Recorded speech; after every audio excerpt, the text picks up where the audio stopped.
Hello, everyone. It's Healthy Randomness, and I'd like to welcome you to Diamond Rock, a region of ungoverned land far from civilization. Chunks of gold ore rise out of the grounds like trees. Indeed, it is no secret that the ores are so rich, the rocks they came from could be the veins of treasure. No berry bush anywhere can compete with the size and richness of the berries grown in Diamond Rock. No tree makes better furniture, and no fruit is more desirable. With a saying like, be careful what you wish for, surely such a haven is haunted by evil. Thousands of years ago, when magic ruled space, time, and matter, this was indeed a dreamland. The rich soil still harboring energy from the golden age of the arcane. Such easy money attracted armies of all alignments, foul and fair. A group of dark necromancers sought to claim this gold-littered land for their own, for gold is one of few materials all but a few can conjure into existence. Champions of the light, heroes from Islands 5 to the hottest desert to even a sea of lightning and crystal, joined together in arms to stomp out this threat. Infinite funds in the hands of the vilest of villains would be unpleasant.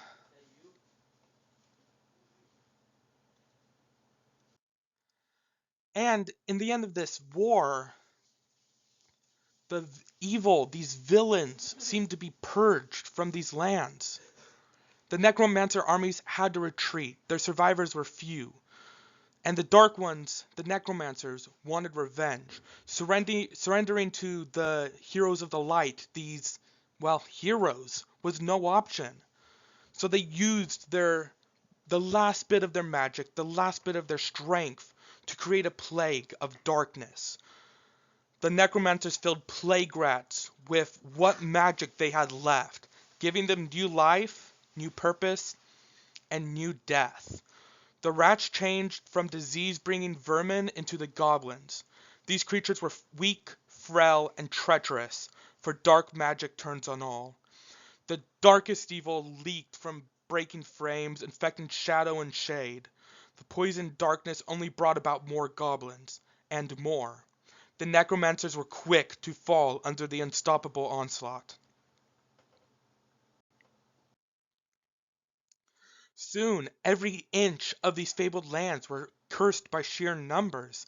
The darkness, though weak, merged with the faded shadows of the others, becoming an all-consuming void. The only purpose that held the goblins together was to eliminate humans. The gold was irrelevant, the spotless fruit of no consequence. The land of Diamond Rock became a trap. Endless treasure, endless wealth, and no chance of survival.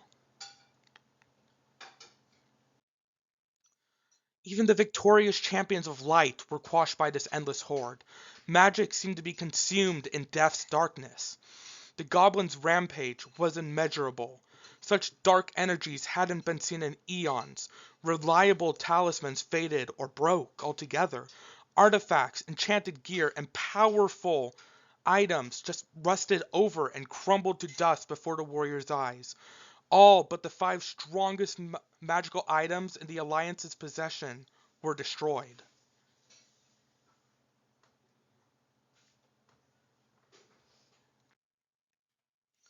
These foul creatures now inhabit what was once a rich landmass, the jewel of the world. A plague of death, darkness, born from greed, hate, and the darkness of evil. Having a good idea of what critters are waltzing around the battlefield like an inspection officer's worst nightmare, let's have a look at the stats. Goblins are weak, so frail that even the simple act of tripping can break dozens of bones. If the goblin is lucky. And the health stat, only 20, maybe 15, reflects that. The goblins are not only frail, they're weak as well. Their spears are little more than gnawed on sticks, and their damage output, 3, well, speaks for itself. And why should such pitiful creatures have any armor stat? Goblins aren't even strong enough to wear or even pick up armor, so why would I give them anything but 0? There is some consultation, however. The goblins are quick, and that's about the only good stat they have. But, but their biggest strength lies in numbers and how those numbers make their dark magic powerful. The, individually, the dark magic leaking from them isn't even enough to kill time, even a few seconds of it. But their strength is in numbers. All but the greatest heroes, talismans, enchanted items, and artifacts crumbled to dust before the dark rats. Why? Because the combined might of the dark auras became too much. Goblins are a population heavy investment, one that works. In game, the dark auras reduce enemy unit stats. For every 8 goblins, the enemy loses a little speed, and for every 5 goblins, the enemy loses a defense or armor stat, to the maximum of -2. Overpowered yet? I don't think so. You see, the necromancers had one more trick up their sleeves, locking those self-same goblins into a pocket dimension, then transferring the dark auras to another host. Remember the dragon? Well, guess what? The dragon is part of the same faction as the goblins. And with some upgrades and investment of 50 population, the dragon now has an aura that drains 6 speed and 10 armor, or, the defense stat. Those necromancers never learn, do they?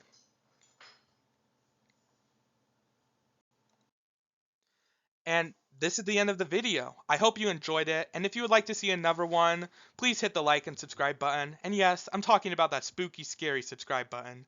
And if you have any questions, maybe there was something you'd like me to clarify on, or if you think I missed something important to the RTS setting, just type it in the comments and I'll probably be able to answer it sometime. And I'll see you next time!